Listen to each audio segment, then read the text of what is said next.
Salut, c'est Anouk et bienvenue dans la chambre froide.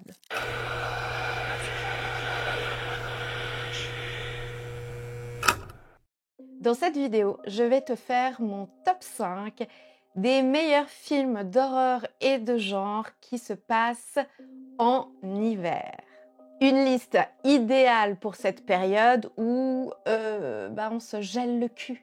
Ce sera un top 5 avec des films où la neige et le froid fait intégralement partie du film et plutôt des films méconnus.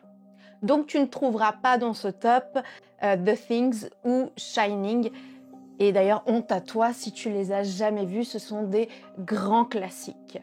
Here's Johnny! Bref, t'as compris, cette liste sera parfaite pour voir ou revoir des films d'horreur ou de genre qui seront parfaits pour digérer ton repas de Noël bien trop gras ou décuver les lendemains de fête beaucoup trop arrosés. J'ai soif! Il n'y a plus d'alcool, j'ai tout jeté! Ou simplement sous ton plaid avec un bon thé chaud ou un chocolat chaud. Comme d'habitude, ce top 5, c'est mon top 5.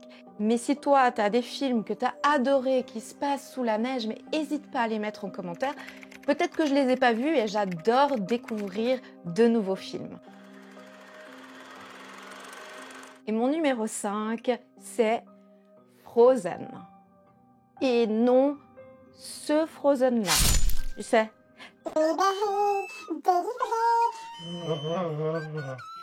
Non, pas celui-là. C'est Frozen d'Adam Green, sorti en 2010 aux États-Unis. Dans ce film, on commence à suivre trois potes qui sont partis faire du ski. Rien de très extraordinaire jusque-là, mais leur petite virée à ski va tourner en vrai cauchemar lorsqu'ils et elles décident de faire une toute dernière descente. Et boum, le télésiège s'arrête. Et sans vraiment comprendre d'abord pourquoi. La situation devient flippante quand les lumières s'éteignent, alors qu'une tempête est prévue pour ce soir-là. Oui, je sais, c'est un film d'ado un peu débile, avec des ados un peu débiles. Mais franchement, quand j'ai commencé à créer cette vidéo, j'ai tout de suite pensé à ce film. La neige et le froid est omniprésente et je trouve qu'il est parfait pour passer un moment facile et divertissant. Parce que oui, un film peut être tout à fait fait pour mettre pause à notre cerveau. Et celui-ci est parfait.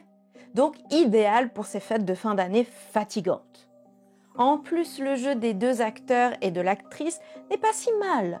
J'ai beaucoup aimé les décors et ma foi, l'histoire est simple, mais elle a bien fonctionné sur moi. Je ne vais pas forcément m'étaler beaucoup plus sur ce film, donc si tu l'as pas vu, regarde-le et puis redis-moi si il a bien fait le taf. Et en quatrième position, nous avons The Children de Tom Shankland, sorti au Royaume-Uni en 2008. Nous retrouvons ici deux familles, amies de longue date, qui se retrouvent toutes et tous dans une maison de vacances pour les fêtes de fin d'année. Une parfaite ambiance de joie et de bonne humeur sont au programme. Mais à peine commencé à profiter de leurs moments agréables, les enfants des deux familles commencent à avoir des comportements inimaginables pour leurs parents. Eh bien, la première fois que je l'ai vu, j'ai eu vraiment des frissons dans tout le corps. Parce que, franchement, les enfants dans les films d'horreur, ça fait méga flipper. C'est pas le film du siècle, c'est vrai, mais j'aime beaucoup son ambiance. Et à quel point ça part en si vite et si fort. Rien de mieux qu'un film de Noël sous la neige, taché de sang. Non mais sérieusement, ça reste gentil.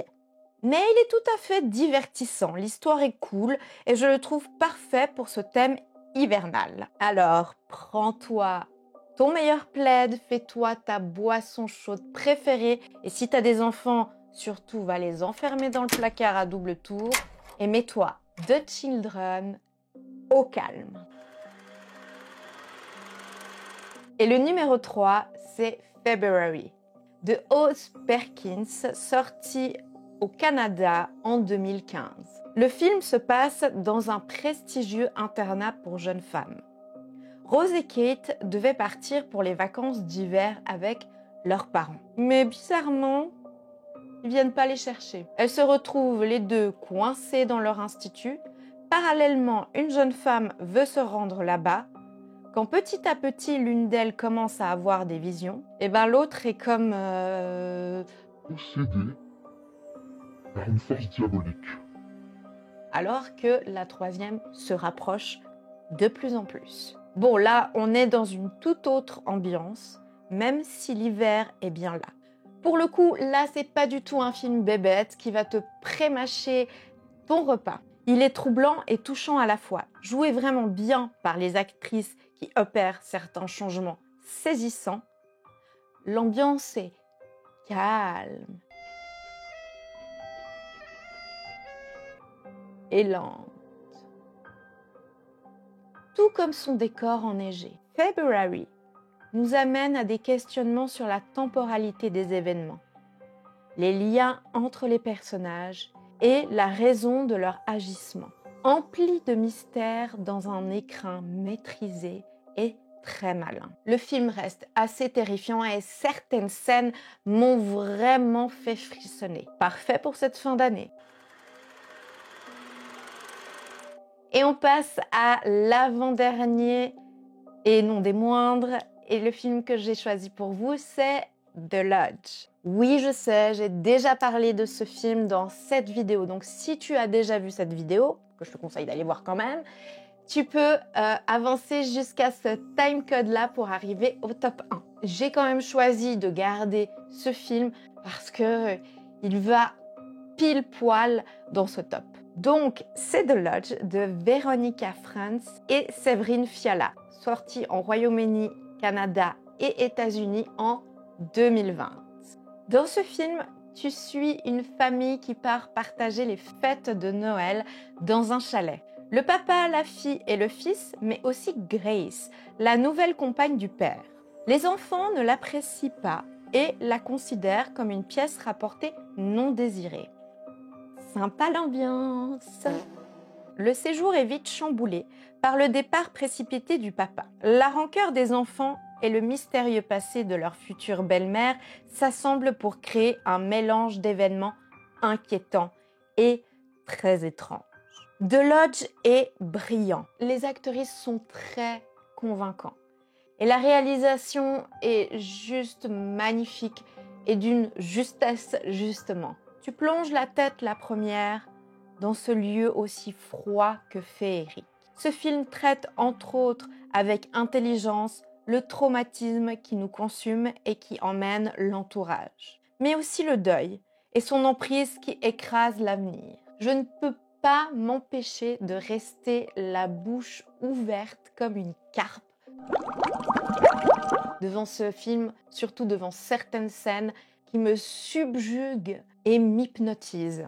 Cette œuvre anxiogène et déroutante sera parfaite en ces temps glaciaux.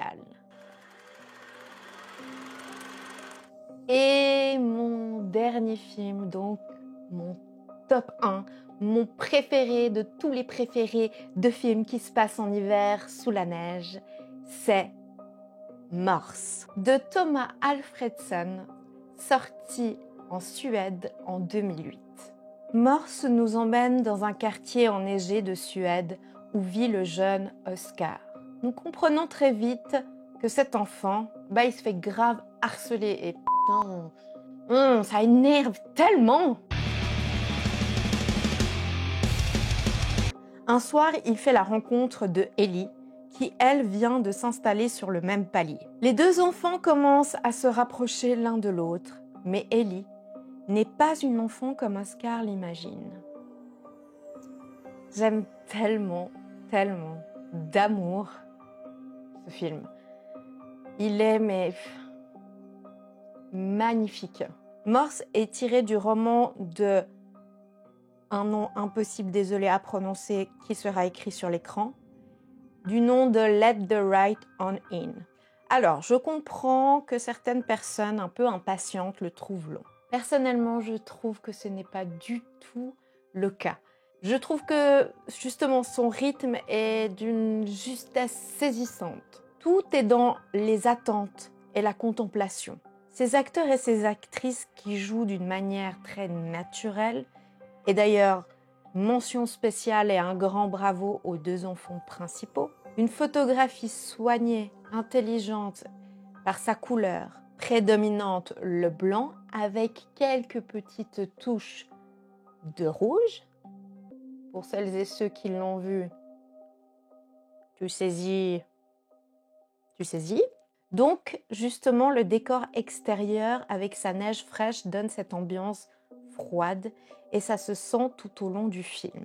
Une histoire si touchante qui mélange des codes très ancrés à l'inexpérimentation des enfants. L'histoire de la relation entre les deux nous confronte à la difficulté portée par les conventions qui marginalisent les différences. Mais avant tout, c'est d'amour et d'appartenance dont on parle et qui te touchera au plus profond. Enfin, en tout cas, ça a été vraiment le cas pour moi.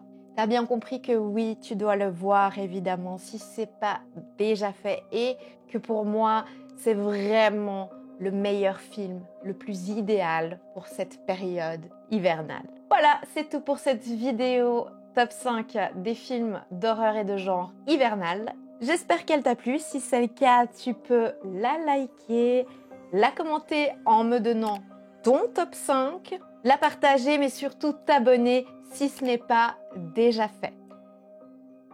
Surtout que ça me soutient de ouf si tu t'abonnes. J'en profite aussi pour te souhaiter de belles fêtes de fin d'année. Et nous, on se retrouve le 7 janvier 2024 pour un bilan des dernières sorties ciné d'horreur. Mais surtout, n'oublie jamais de vérifier tes pneus neige. Ciao!